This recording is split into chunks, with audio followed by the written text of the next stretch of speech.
Maliliit na gagamba umakyat sa sanga.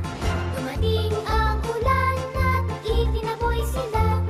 Sumikat ang araw, natuyo ang sanga. Maliliit na gagamba ay palaging masaya.